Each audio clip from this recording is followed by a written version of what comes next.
salah satu upaya mengurangi angka kemiskinan, pemerintah Kota Palembang bekerja sama dengan pihak perhotelan launching program rantang untuk memberikan bantuan makanan bagi masyarakat miskin.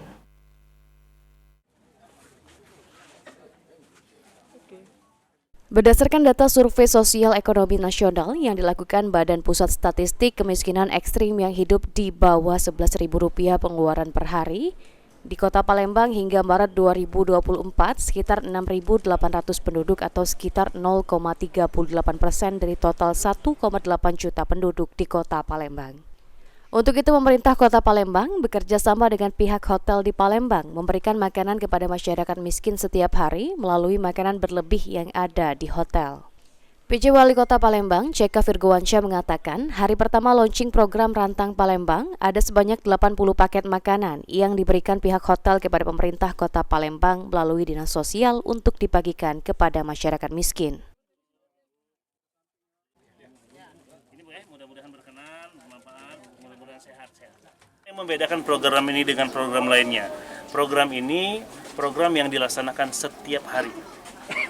Setiap hari. Memang memberikan makanan cuma setiap hari yang dilakukan. Dia tidak gebiar sekian puluh ribu tapi besoknya enggak, karena masyarakat miskin makan setiap hari. Jadi kita harus menyiapkan makanan untuk setiap hari juga, dan ini tidak menggunakan APBD.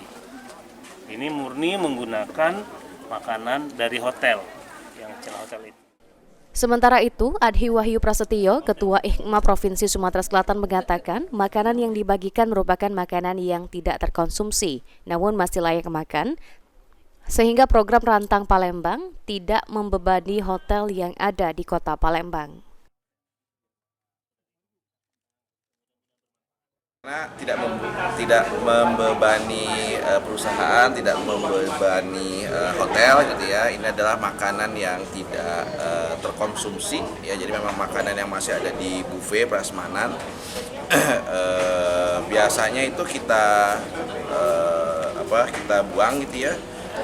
Atau kita kasih kepada karyawan sebagai makan siang. Nah, ini kita alihkan saja. Kita alihkan menjadi donasi. Itu tidak merugikan sama sekali, jadi kita langsung setuju gitu. Kita ada program ini yang mengkoordinir gitu. Ditambahkan Wahyu, hingga saat ini sudah ada 7 hotel bergabung untuk program Rantang Palembang dan diprediksi nantinya akan lebih banyak hotel yang akan ikut memberikan makanan kepada masyarakat miskin di Kota Palembang. Eki Saputra, PAL TV.